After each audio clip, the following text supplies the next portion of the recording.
Hello,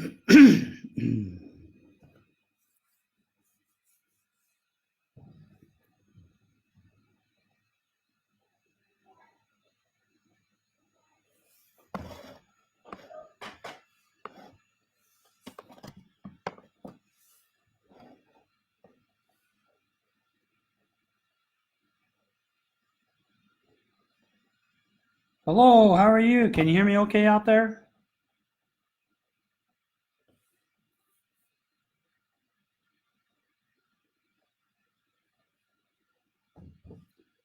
Hello, can you hear the words coming out of my mouth?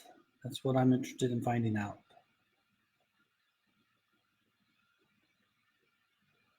All right, thank you for letting me know. Just want to do that double check so I can see, and I'm going to look real quick and see if the video is actually showing on the page. All right, looks like it is. Terrific.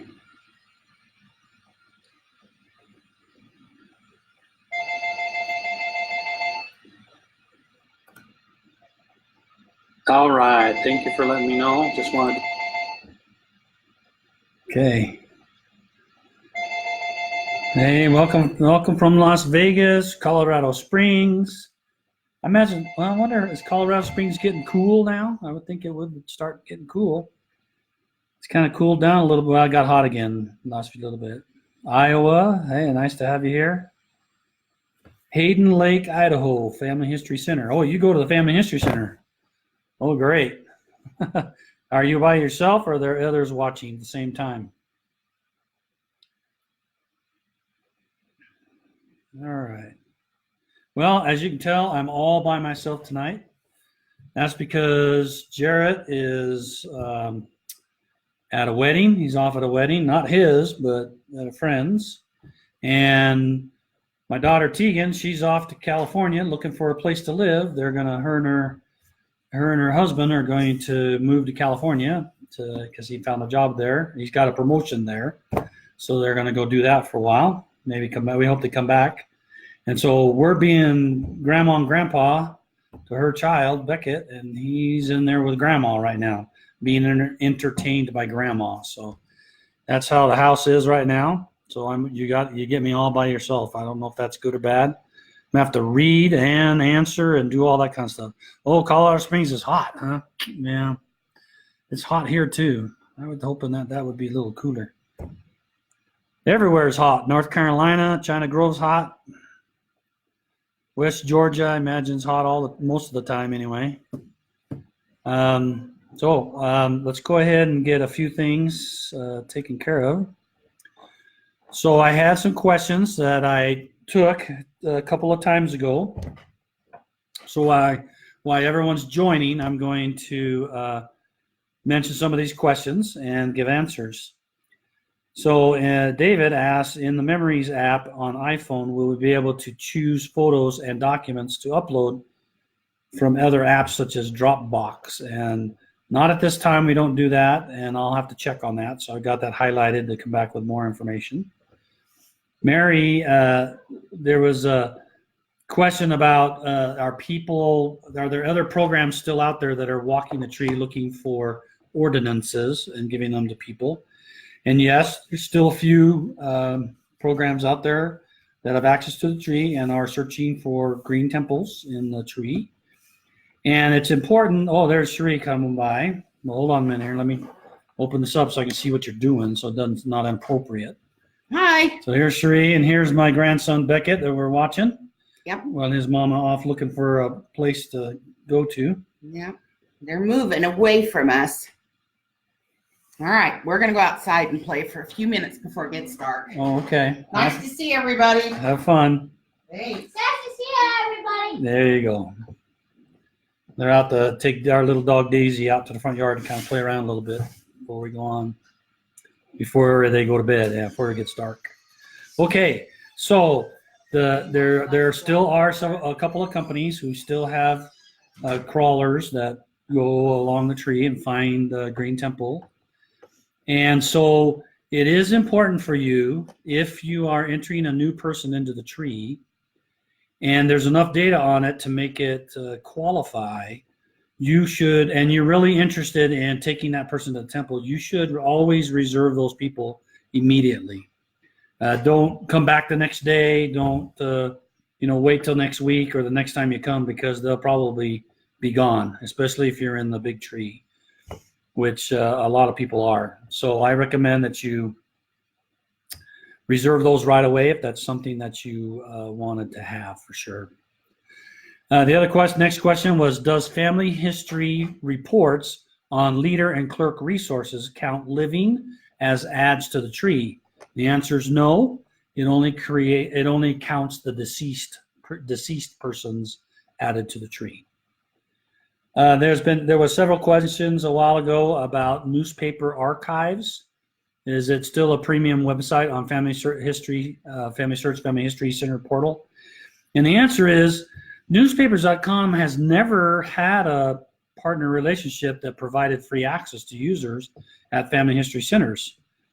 What they do is when you get in there, if you register or something, you get a 30-day free access, and then that's it. After that, you have to pay for it.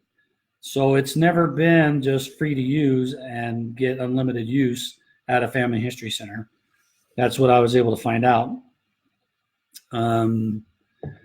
Robert asked, I have found 2 places on FamilySearch where community members get LDS content that I think could be removed. One is the helper resources, and also they view in-home activities, and the temple component couldn't be. It's removed. It's showing for non-members, is what he's saying. So the public users are not supposed to be able to use the consultant planner, because that allows them to help other people, and we haven't done any work to make it so a non-member can't help. Well, right now a non-member cannot help a member, because we don't want them to see the ordinances, as they're supposed to be confidential for members. And consequently, they don't have access to helping, and so they don't have access to the consultant planner. But we had an error in there that allowed the temple portion of in-home activities to show the temple tab and experiences. I passed that along. I'm going to look real quick and see if they're showing or not. I didn't go check, but I passed it on to the team as a bug that they need to fix. Oh, I'm not going to be able to do it. Somebody will have to test it out there, because I don't want to log out and log in as my non-member account, so that they can do that. So if somebody, Bridgeland, Utah, hey, welcome. Thanks for coming. Okay, here we go. Next question. Juan says, Juan wrote and said that he's frustrated that they enter in English for a location, and then when somebody who looks at the system is in Spanish, they see the English version, and so then they change it to be Spanish version, and then somebody else in a different language reads it, they see the Spanish version. And so, yeah, that's frustrating. But I think that we actually just recently released, let me just go look. If you go to settings on FamilySearch, you can go into preferences. Let me see if it's there. Okay, I must have just have seen the prototype. So yeah, they're working on a prototype or making the change that says, show me dates and places in my, oh, there's there. It's out there. It's shipped. It's on the preferences, and it's underneath display. You have the show temple, turn off the temple or turn it on. There's also now a new one underneath it that says show names in Roman script instead of native script. Oh, that's just showing the names in the pedigree. But I've passed that on for we'll do the standardized value based on your language. So I passed it on. We're looking into doing that. Index on viewing images of historical records gets in the way. So when you go look at historical records, you jump into the image down at the bottom. You get a little index, a couple lines of index data on the bottom. You can actually close that. You can click on the down arrow next to the image index, and it will actually close down and make it pretty small. And then you'll have to just move your image around just a little bit to see some stuff that may be in the bottom left corner, I think, is, if I remember right, where that closes down to. So that's how you can take care of that. There was reports of no longer be able to add people through Source Linker. This is now working. I'm sure you already know, but I wanted to make sure you're aware of that. The next question was, should we honor preferred parents in relationship graph, meaning how I'm related to this person? So preferred parents, for those who may not be aware, preferred parents, along the path of your tree, of your path in the line in the big tree, you can choose which set of parents you want to have as the default view of that couple, of those parents. So you want to see this set of parents or this spouse as you move up the line to your different ancestors. And that's just the default way that we paint it. We look for these preferences. It's mainly for people who, sort of lived with their grandparents a lot or lived with this other set of parents, and they preferred to have that set as their default view for the tree. It doesn't change any of the data. And now the tree graph, the thing that does the relationship graph, it's just looking for the shortest path. So I'm sure it doesn't honor the preferred parents. So I'm going to take that one back and discuss it with them to see if we should do that or not. I think if we do, and you happen to choose preferred parents that are not biological, for instance, then there may be some cases where you would show as related to a person when you may not necessarily be related. Memory sources on relationships. This is supposed to be fixed now. The next one is FamilySearch planning on indexing any additional civil birth, marriage, and death records for Ireland? And the answer is not immediately, but we do have proposed plans to do so in the future. We just don't know when we can get going on that. So it's in the plans. We don't know when we're going to be able to pull the trigger on that. But I checked with the head guy over the indexing and record stuff, and he said, yeah, it's in the plans. Just don't have a date when that will start. The next one was add a skip on a person in ordinance ready. I didn't write down who. I just wrote down the question. Can we add a skip on a person in ordinance ready?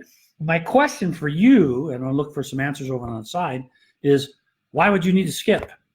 Why would you need to skip a person that ordinance ready is presenting to you?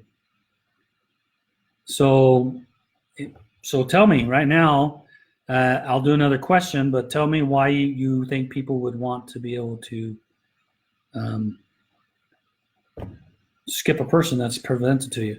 And Monique helped us out here by saying in the Family History Center, newspaper.com's is different, and they'd love to have newspaper archives come back. But like I said, it's always been just a 30-day the free subscription that you get when you go there. Sheila says, is there a way to tell if my family is in the big tree? No, I don't know. Pretty much if you're US or Canada, you're probably in the big tree. So the real question is if your tree goes way back, a long ways back, then you probably are. Most people are in the big tree. The places that aren't are usually in different countries. But that would be, I don't know if there's a way to tell you that or not. I have to think about that one. Will we be getting any more, or let's see, will we be getting more Irish civil records than are currently on FamilySearch? The photo icon is there, but the images are not. Plus most everything since 1881 is not there, but available in that. So I'll go ask about that one, Larry, but I suspect that it's a rights access issue. Let me go put that question in there so I can remember to ask it.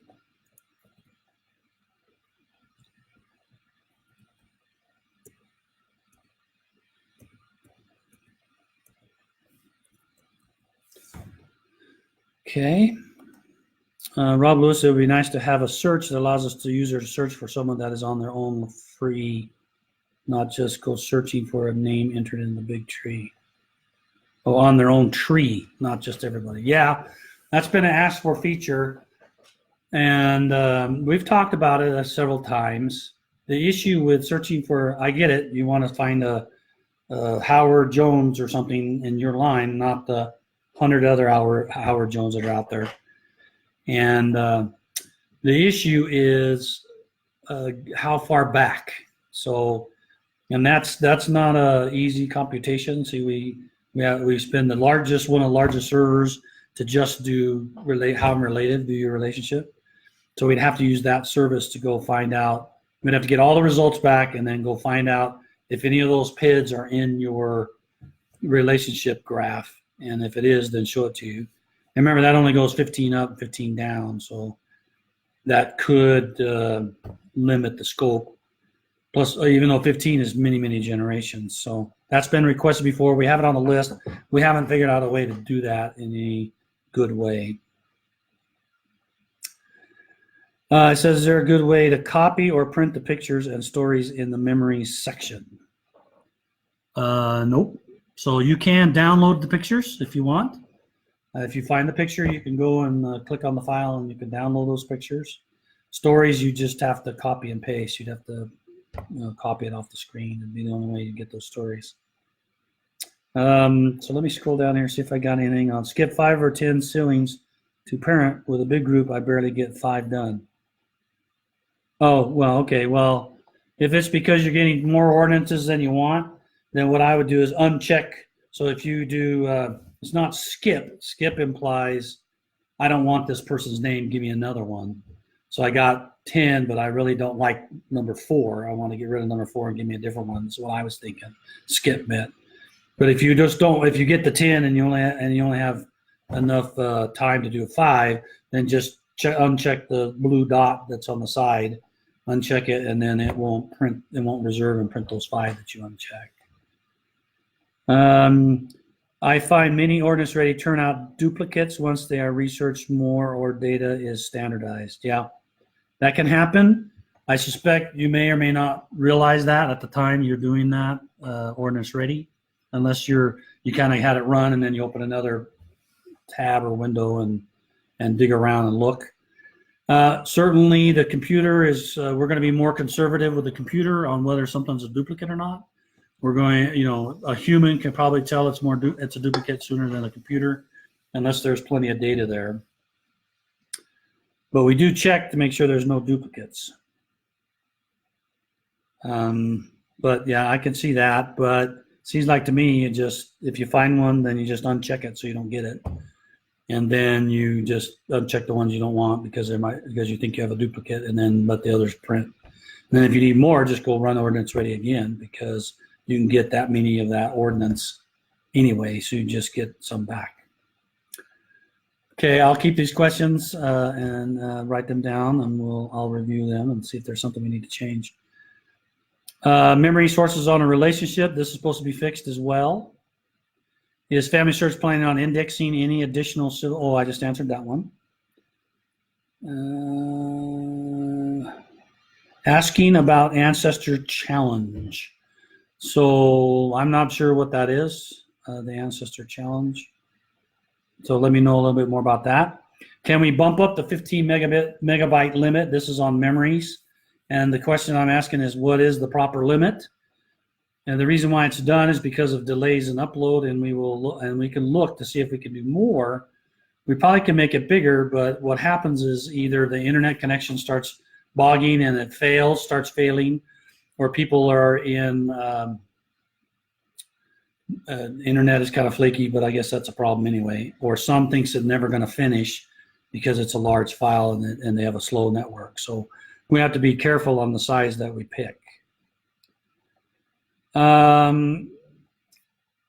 So somebody sent me a question about the date being wrong, and they sent me an example. The example that I went and looked at, the example they gave me, had the date typed into the date field, but it had an error because it had an exclamation mark, and they said the date's fine, but it says it's wrong. Well, the reason I had the exclamation mark is because you didn't have a standardized date.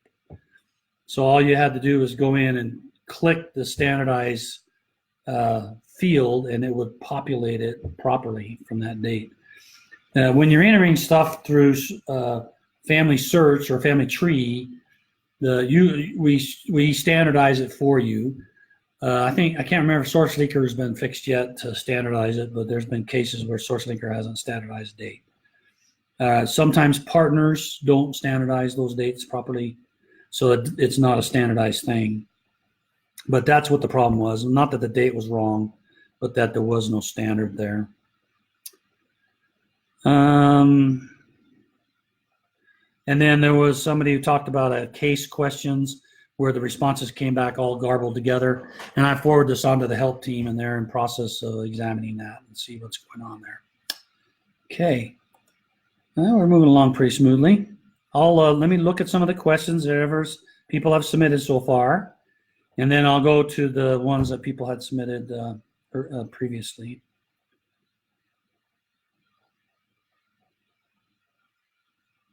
Let's see. Is there the way? Yeah, okay. It'd be nice to have a search that allows the user to search. Yeah, okay, that's their line. Is there a way to copy print? Yeah, I did that one. I recently got a notification from FamilySearch informing me that one of my family file temple names have been done. Great, but it was a name that I had not shared with the temple. It has actually happened 2 or 3 times. And how and why does this happen? The work was done in the Denmark temple on these ancestors were Danish. I live in California. One person was a direct family member. They were all names my family had wanted to do together. How do I prevent this from happening in the future?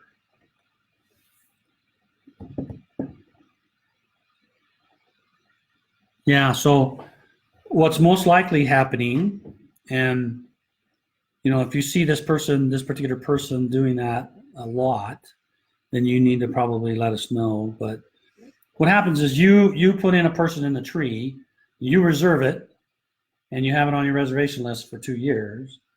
And what happens is somebody else uploads a JetCom or adds data to the tree and they reserve it, and they don't, and then a possible duplicate pops up, and then they either don't merge it. So the reason why you can have ordinances done when you haven't shared it at the temple is that somebody else created another person, reserved it, did the ordinances, and then later that got merged, or maybe, that's usually what happened. It has to get merged at one point in time. So that's how that can happen, unfortunately.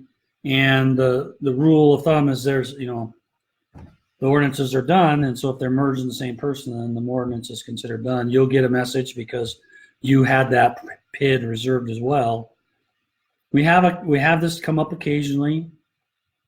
In reality, the person that put in the duplicate, should have resolved the duplicate, and we're going to have to think about this a little bit more.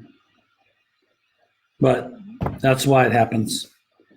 When you merge 2 individuals, are the temple ordinance supposed to follow the final person? Several times lately, the temple ordinances became available even though they had been completed for the second individual. I don't know if I buy that one. You'd have to give me an example. But I can show you how the ordinances work in a merge so that you understand. She got me new pens, and they make me a little nervous because they're small, like dry eraser, like a Sharpie. So I get nervous about using them for fear I'm going to ruin the board. Okay, but I'm going to draw up some persons here. So here's person 1. That looks pretty good.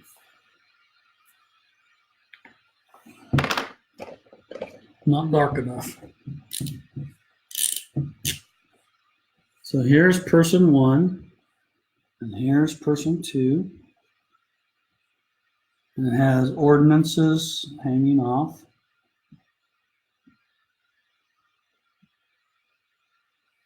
Okay, so here's the example. Here's 2 persons in the tree. I got to get it so that light doesn't shine on it. Okay, so here it is. There's 2 persons in the tree. And this one up here, person 1 has 3 ordinances on it. Ordinance 1, Ordinance 2, Ordinance 3. Here's person number 2 has ordinance. I got to go opposite. That's always weird to me. And here's Person 2, it has ordinances 1 and ordinance 2. When you merge this person into this person, okay, what happens is we put, I should probably number these a little differently. Let me number that 5 and 6, okay? So 1, 2, and 3, and 5 and 6. Doesn't look like very good. 5. That looks like a worse 5. I tell you. There you go. Ordinance 5 and ordinance 6. When that thing gets merged, what we do is we put a reference. We put a reference to that and to that. Okay. So now this P1 now. So this still has 5 and 6 on it. And this one now has 1, 2, 3, 5, and 6 on it. Okay. This one gets archived away, and this one's the survivor. And what will happen sometimes is as soon as you merge, the system's still calculating. It hasn't figured out what ordinances to show here yet. Now, the only way I can imagine this happens for you is this person didn't have any ordinances. This person did have ordinances. Then you merge them together, and this one still looked like it had none. Well, it takes a minute or so, minute or two, for the system to catch up and calculate that. And you have to refresh your page in order to see the new updated set of ordinances. So oftentimes people believe it's going to happen immediately. It doesn't. And they forget to refresh the page in order to refetch all the data. So if you go do it in the future when you see this and you merge, you should be able to wait a minute or two, go to another tab or something, do something else, come back, refresh it, and it should be all correct right there. Now, to carry out the rest of the story, what happens when you unmerge or you restore that person? If you separate these people back out again with an unmerge or restore, we just go in here and remove these. So now all the ordinances go back to the same person. They always had it, but they disappear from this one because you unmerged or you restored. So the ordinances go back here. So that's how we do that, to make sure that the ordinances are on the right people where they started out from before the merge occurred. Okay. Next person I see. I was helping a member today. She wanted to share some ordinances in her temple list with the temple. We checked the box next to one of the names, but there was no blue share button. Is something not right in her settings? No, there wouldn't be any settings that would block that. So I'm not exactly sure. Curtis, you need to send me a personal email, ron@FamilySearch.org. And if you know the member, can you send me her username and then maybe the name of the person she was trying to share or the ordinance she was trying to share, and let me take a look. Okay.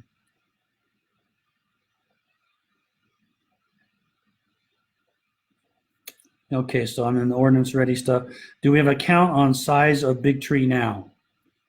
Yeah, let me go look real quick, see if I can see that. I'll do it right now. There's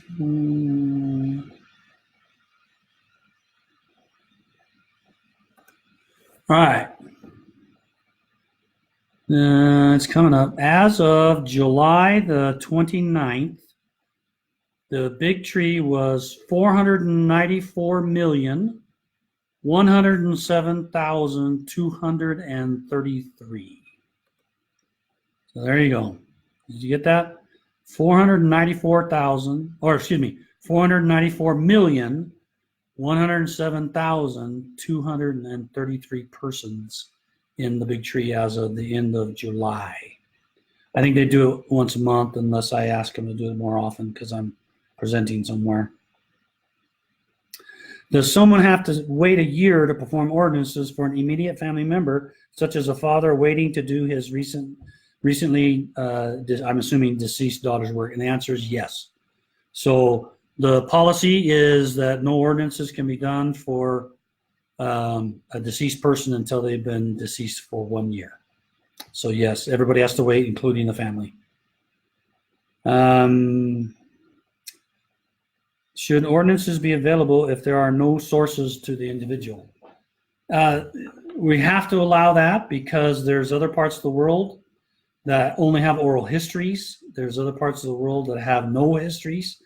Have oral histories, they just know it from memory.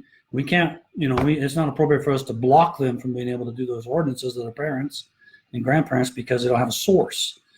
Source is a luxury and so is a luxury for us. In many parts of the world, they don't have any sources. I was told today that DNA is really popular right now over in Brazil because a lot of them don't have any idea who their father was. And so they're doing a lot of DNA tests over there to find it out. There's no records of any of that, their birth or anything like that. So here in the United States, where in other countries like that, where they do a pretty good job of getting records of people when they're born and died and so forth, we have the luxury of having those records, but they're not everywhere. Now, we've talked now and then, but we haven't gotten to the point where we are going to do anything about having different rules when you're in certain countries or the person was born in certain countries, looking for particular censuses or something before you can do it. But it's unclear whether we'd get approval for that anyway. So, and even if we did, we'd have to be careful because it have to be by country and time frame and all that stuff. So it gets a little more complicated when to allow it, when not to allow it. Now I accidentally, Judy says, well, you mentioned your own tree. Well, it's because I kind of mix things. It's really your line and the big tree. Nobody has their own tree. Nobody has their own private tree or anything like this.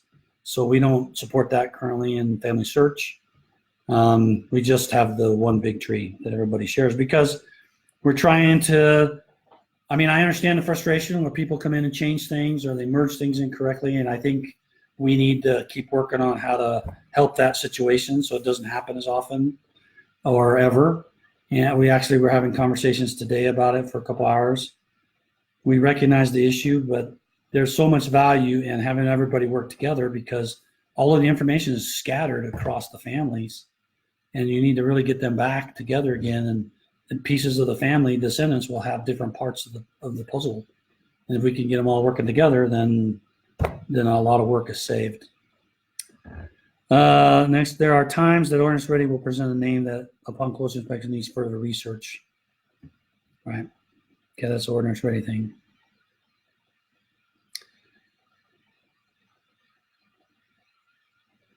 Okay, so Linda's asking, how can someone asked how they can opt into having others help with their temple list, like the message I got saying I have relatives willing to help.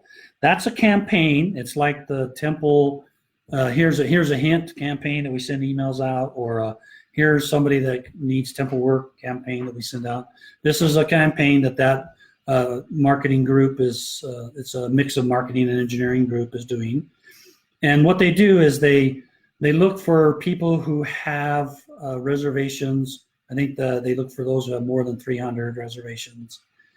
And they then take all the people in your reservation list and they go find other users of the other members that have FamilySearch accounts, and they see where they're related to the people on your reservation list.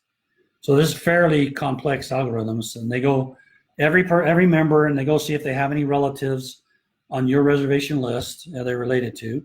Then they go ask those people and say, would you be willing to help one of your relatives complete ordinances that you're related to? And they say yes.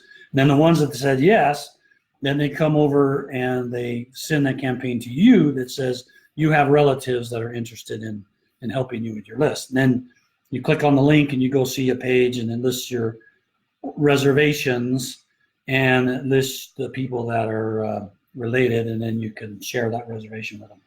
So there isn't sort of a way to just go do it like you get a discovery or something like that.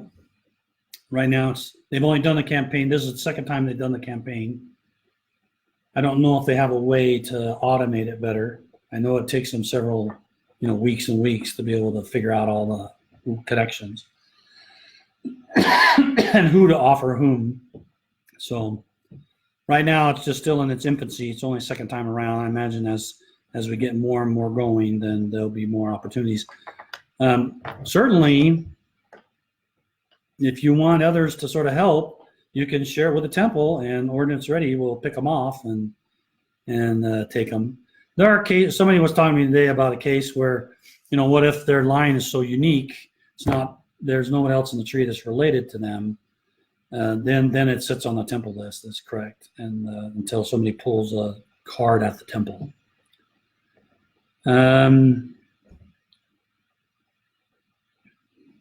So Justin, I don't know about the Android app. I would expect there would be. I know that Android's behind. We've had the iOS, he's talking about the app, the Family Tree app. And the Family Tree app is fairly up to date. And the Android app is like 6 to 9 months behind the iOS app. And so I know that they want to do this. He's saying, why can't I add comments on the Android mobile app? And that's just because they're about 6 to 9 months behind the iOS, because we had some Android developers leave, go to other companies, and we had struggle getting Android developers to come.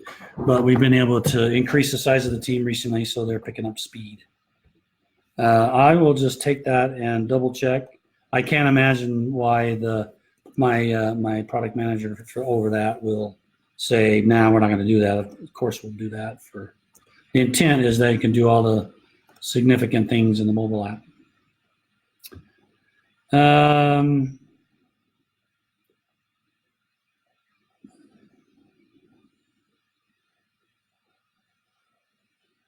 Okay, I'm just going down, see if there's any. Can't share ordinances reserved through ordinances ready, and that's correct, because that ordinance is you pulled out of there from the temple list, and that's expected for you to do it.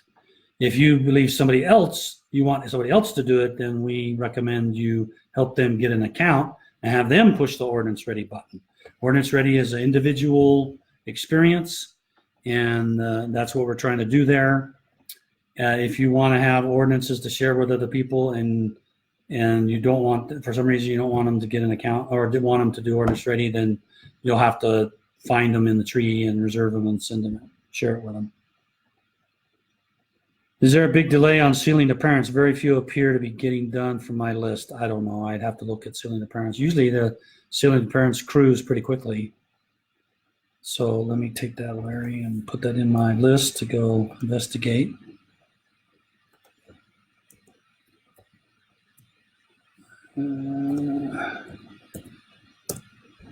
Okay.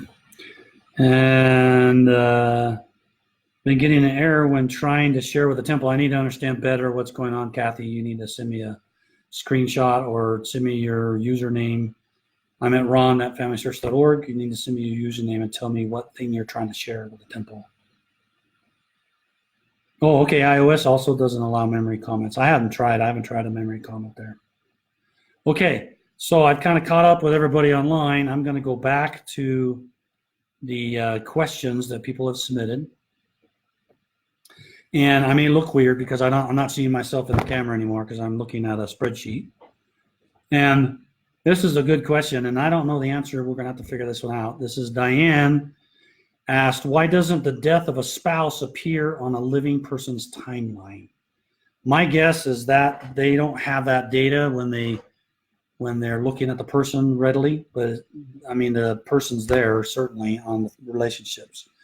So I really don't understand why that would be the case. So I am going to take that one. Diane, so I'm going to put that in the list here.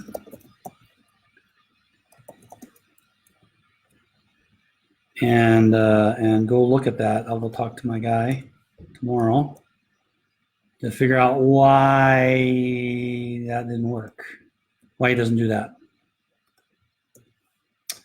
Okay. Michael said, can we search our messages, or can you confirm that it is coming? I have a hard time finding old ones to see if I already had talked to someone. It would be nice to be able to group the ones into the same person together. I think that happens, doesn't it? I think if you send a message to one person and they reply, if you send another message to them, I think it hooks together. But I haven't tried that personally. I trust you if you're saying that you send a message to Ron replies, you go back and forth within the thread, everything's cool. If you somewhere else in the tree send it and happens to send to me too, it starts up another thread. I guess that's possible because we put the PID in the message, and so it could consider those as two separate messages because it's about a different person. So I'm going to take that, I'm going to send that off to the team. I think that's an interesting enhancement. I don't know how easy it would be for them to do because, to search, you have to have a indexer that's going around reading everything and picking out all the words, and you'd be doing that for all the messages, so you can search. So I'll go send that to them and let them know that that's something we're interested in. Michael says, are the shared with the temple names being chosen in any special order to have the ordinances done? And I apologize. This is Colleen that's asked this question. And the answer is yes. There's always an order. And the order is when I have to tell you how it is now because it's going to change. But you need to understand, let me get my screen back up again so I can see I've had the board in the way, in the right place. I'm going to erase this.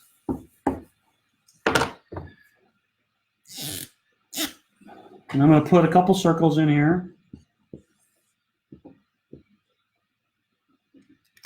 Okay, I'll use Provo as an example.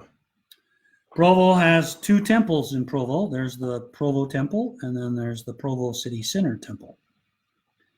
And the way ordinances work is when whatever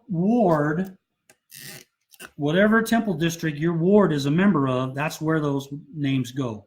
So if you share a name, here's you share a name and you're in the Provo district, then your name's going to this pot. If your membership resides in the city center, then it goes into this pot. And so this pot here has a big old list of names, and it all depends on how many people have shared names to the temple in that temple district. Okay, so each district will have a set of names sitting in their list. And the list goes first come, first serve based on the ordinance. So let's say baptism, youth are coming in and they eat up baptisms in the temple. And these are ones that they don't bring the cards in.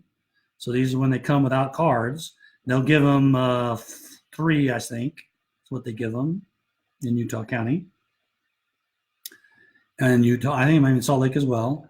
They give you 3 cards, so they tear off the temple list and they do those 3. And those 3 will be the oldest in this set. But let's say, nobody comes in for baptisms and everybody comes in for initiatories or something. And well, the initiatories will get eaten, but the baptisms sit there. And your baptisms may be sitting down here at the bottom of the list because you got submitted and these were submitted, a while ago. And so it just takes time. The only time that another temple district steals from another temple district is if they have no ordinances of that type that they need. Then we'll take it from one and give it to the other. Okay, so that's how it is today. In the future, that's going to change. I'm going to flip this over. In the future, so it's by oldest first by ordinance, because some people share, like for instance, the initiatory and on, and they do that, then the baptism and confirmation have to be done. And so if they're already done, they ship the initiatory, then the initiatory will be the first one done for that particular PID. In the future, we're going to have one giant global temple list. So in the future, we're going to have one giant temple list that all temples pull against. So this will have every shared with ordinances in the entire world will be in this one giant list. And when any temple needs one, we're going to go grab the oldest one in the giant list. Okay? And that's the one they're going to get based on language. So when we first do this, what's going to happen is if there's Chinese names in here, well, that's going to go to Hong Kong. If there's Japanese name, it doesn't matter where they are on the list. The oldest Japanese name will be given to the temples in Japan. Eventually, in the future, we hope to have transliterator, that's converters, that let us convert from any temple language to any other temple language. When we get those done, then it won't matter. We'll always take the oldest one and just burn down the list. What's been happening, and everybody feels like it's never getting done, is because you have a lot of people in your temple district that are adding names to the temple pile. And the more people in your district that do that, the bigger the list, and therefore the longer it takes for that to get done. I wouldn't surprise me. You didn't say, you were saying sealing the parents. Yeah, it may be, I don't know. You'd have to tell me, Larry, how long they've been on how long you shared them ago. But it seems like popular ones. Ceilings are still pretty popular. Initiatories are really, they're the kind of the hot item right now. And of course, everyone's always doing endowments and all this sort of stuff, but there's pretty healthy pile there. Okay, I'm going to go back to my list here. So that was the answer question of, are the shared with temple names being chosen in any special order? And yes, they are, based on temple district. And in the future, it'll just be oldest one next. This is Annette. She said, when I process a source from the FamilySearch homepage, it doesn't disappear after I have linked it, even if the page is refreshed. I go to the person details page and link all the sources, and they disappear on that page. But on returning the FamilySearch homepage, the source and name remains there. It only disappears when I have been offline for a time. Yep, that's because when they're writing a new version of their stuff, they actually just started that work to build a new version of their back-end system. I will ask them if they're taking this into consideration. So I'll ask this one of my guys, so I'll have them. I'll put a note in here to say, is this in the new one that they're building?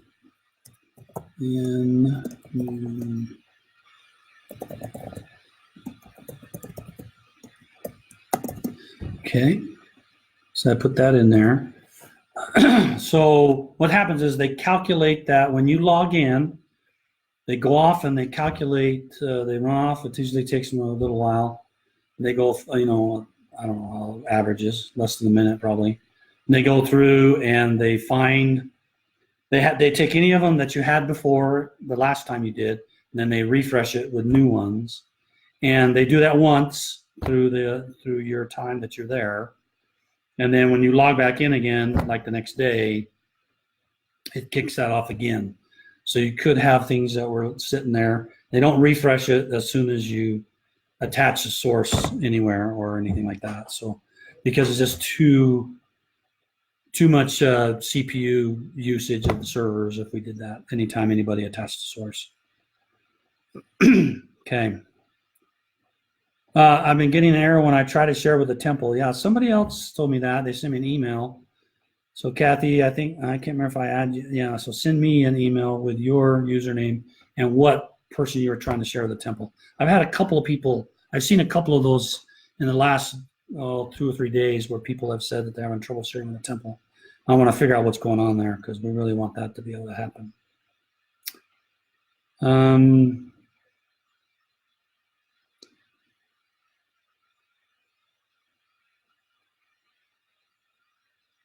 I just got a message thanking me for doing the endowments for a person in my tree today.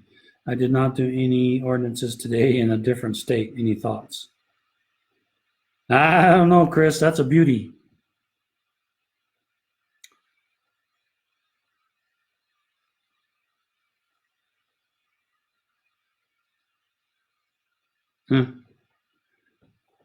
Yeah, I don't know. What I would suspect is they went to the person page, saw that you did it. No, I don't see how they show it because when it's done, we don't show people that.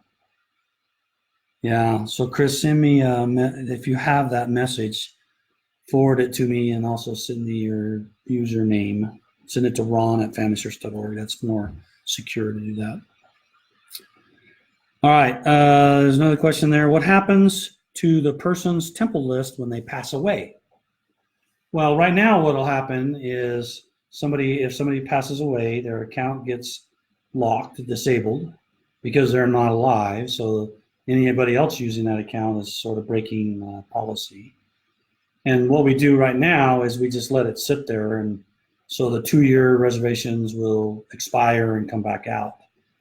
Support has asked us to to look into being able to provide them a 90-day automatic thing where somebody gets marked deceased. This is members. Okay, so members get marked deceased by their clerk. We get notified. We would block their account and then start a timer that says within 90 days, release these ordinances. We may, in the future, because we're going to make it so that any any ordinance shared with the temple, you'll be able to go to a person and reserve it. That's in the future, so don't run off and try to do that now because you'll be mad. In the future, we're going to do that, so we'll probably, if we do that 90-day thing, we'll probably do it after we allow users to take ordinances, shared with temple ordinances, and put them on the reservation list. Because I don't want those reservations getting lost because somebody didn't crawl around the tree the right direction to find it. So we'll probably share it with the temple. And then you can just, if you find the person and it has shared with the temple ordinances, you can just click them and reserve them. That's what happens when somebody dies. So today it just sits in the pot until the 2-year expiration, and then it will release. Okay.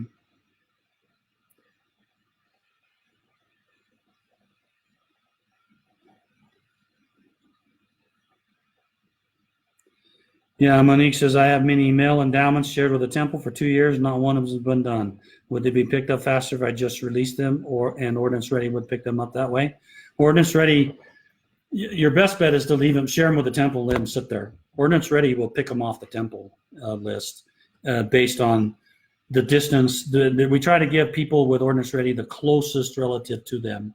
So we continually walk the tree to find the closest. And what's happening is, as people are using Ordinance Ready, they're having to go further up the tree to find the more ordinances.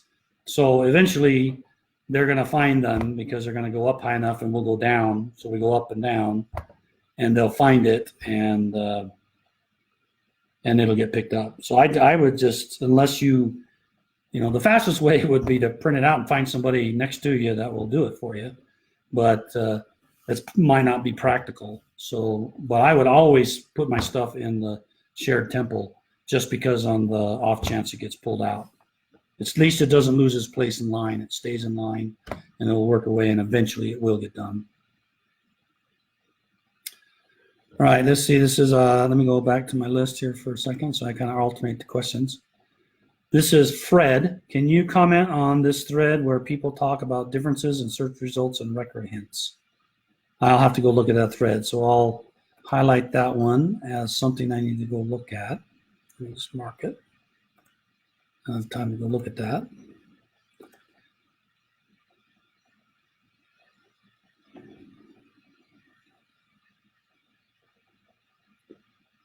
Okay, so back over here to Facebook.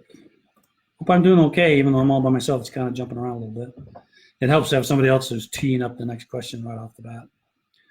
Linda says, I often find my sources by my Danish ancestors on sites that are partners with FamilySearch. I use the snippet tool and snip you're talking to somebody else.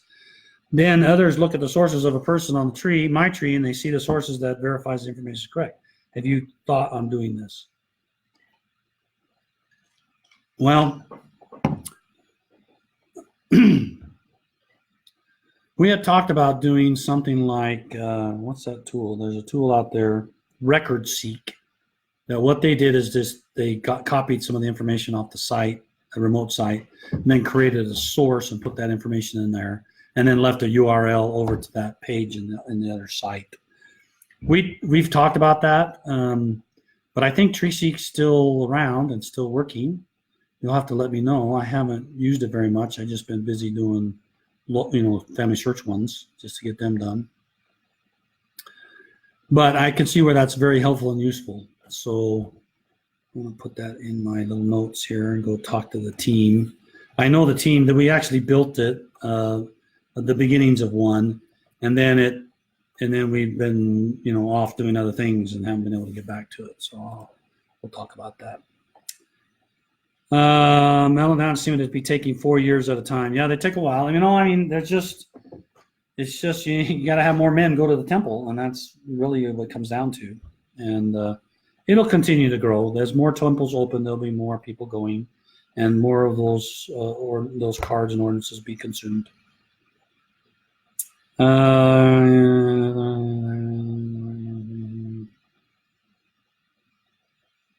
I don't know, Larry. I don't know, where did you get your Larry saying that I'm wrong, that you can do an active person right away. Now, I seem to remember there was some sort of rule change, but I don't know it.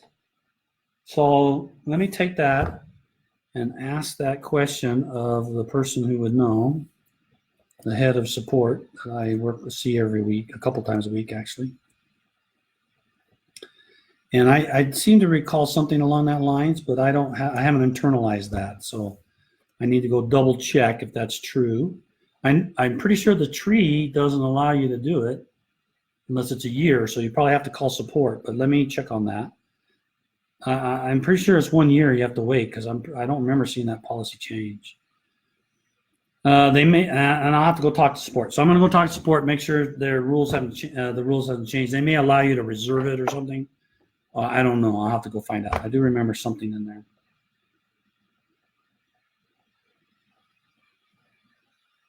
Oh, so David's giving some clarification on this. I don't know what you consider a worthy person, you know. So I'm gonna find out. So there's more comments out there about that. So I'm gonna add this to it, and I'll get back to you next time with an answer. Larry says, will we be finishing the people whose temple work was partially done through an extraction process soon? I'm working in Ireland, and many names were partially done. Many are now on the point of initiatory, but I have to do much work to get them ready to be submitted. I'd like to know if we will be just picking them up in the next few years, or I can wait until I retire to finish my merging of parents and attaching sources. Extracted data right now is there's most of the ordinances being done in the temple these days are not from extraction anymore.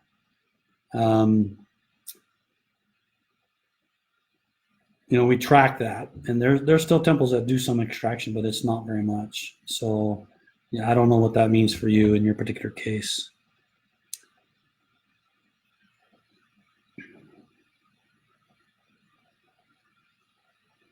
Yeah, Sheila said, I've also been getting messages saying that the ordinances have been done for names I have shared with the temple. Interesting that the name temples are all over the world, Africa, South America, etc. Yeah, it's because Ordinance Ready, what Ordinance Ready does is, in a lot of these countries, this is their first experience or their first time. They may have gone with their family, but these are youth or whatever, and they haven't done any family history, so they have no tree. They have no fourth generations, or their memory is only living and they have no dead, or they were dead, but mom and dad already went and did the dead, and so they don't have anybody else in their tree that they can take. What we do is Ordinance Ready is we try to look in your tree, we look in your reservation list. It's a reservation list, then the tree, then all that kind of stuff, and eventually we get down to the last bucket that we look, and that's just general temple list. And so when it gets down to that level, then it could be anybody that gets those things. And if these are folks and brothers and sisters who don't have large trees, it's very likely they're just pulling names off the global temple, the general temple list. And we give them the oldest one on the list, no matter what temple district, so we don't honor the temple district when it comes to Ordinances Ready. And we do that because we're going to remove that restriction anyway. So we just didn't code it into Ordinance Ready. Maria says, Marla, what happens if a spouse requests the deceased spouse's reservation be released?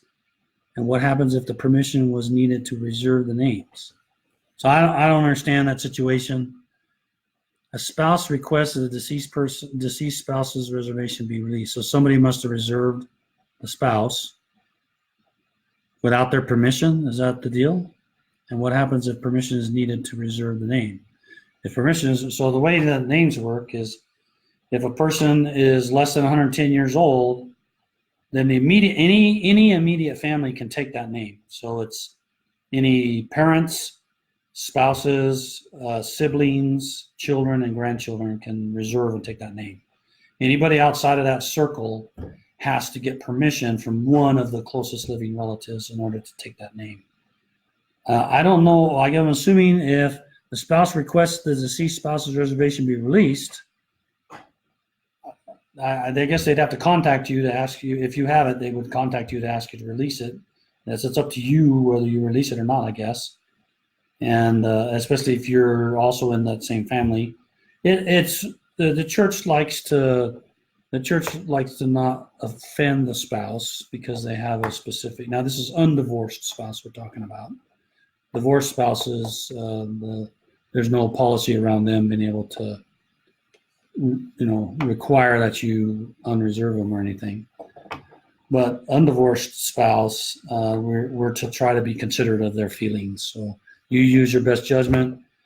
I suspect if you release it, then they'll grab it or somebody else will grab it. If permission is needed to reserve it, then you have to go ask a person in one of these close relatives in order to be reserved. Okay, record seek still works. That's confirmed. Can deceased spouse print off temple list card? Well, no, because they're deceased.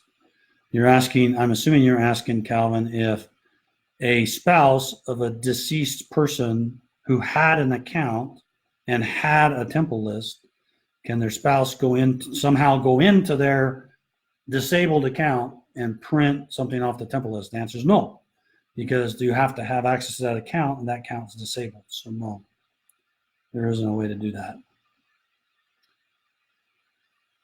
Do I need to be re-reserved? Okay, it says, while I am waiting for my mail endowments that have been shared with the temple to be done, the ceilings are coming due. Do I need to re-reserve the ceilings before they expire? No, go do the ceilings. Ceilings are not required to be in order. We just got that reconfirmed. So go do the ceilings.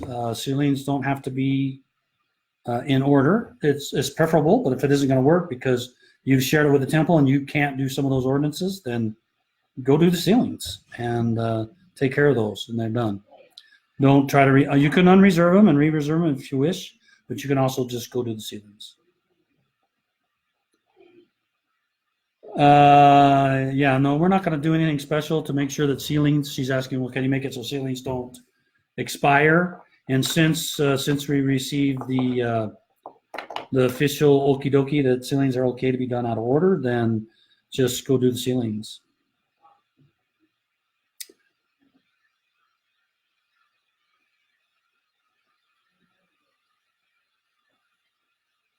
So Valerie says, I have an old permission slip to do ordinances for my husband's grandparents, signed about 8 years ago. Can I and my husband do that temple work for my husband's ancestors? Or do I need current release? No, if you have a permission slip that's been signed, you can go do your husband's grandparents. I don't know why you couldn't go do your husband's grandparents anyway, because he's like your husband. And as long as there's no divorce involved, then you certainly can go do his grandparents anyway. So I'm not sure I understand the question there.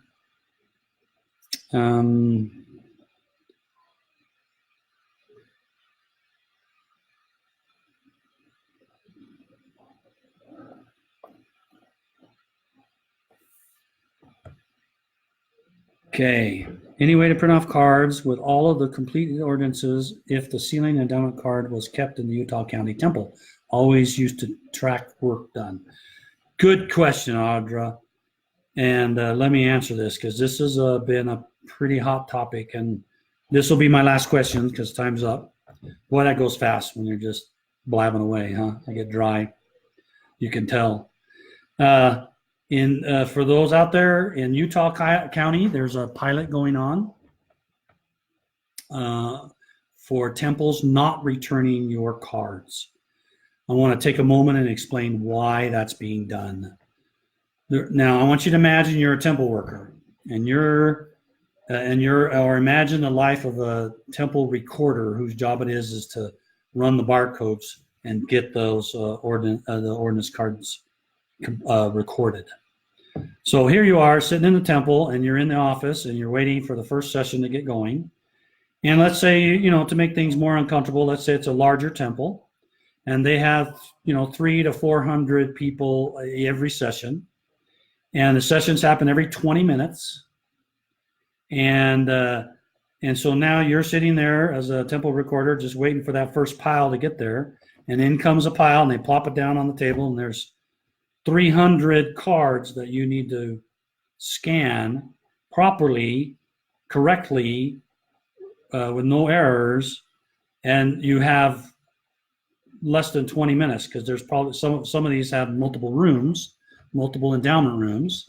So you could be receiving a pile of 300 cards every 10 minutes. Now, these good workers, these good temple workers, they're saints. They're wonderful people that donate their time. So imagine you're the gentleman or the sister that's collecting these cards after an endowment.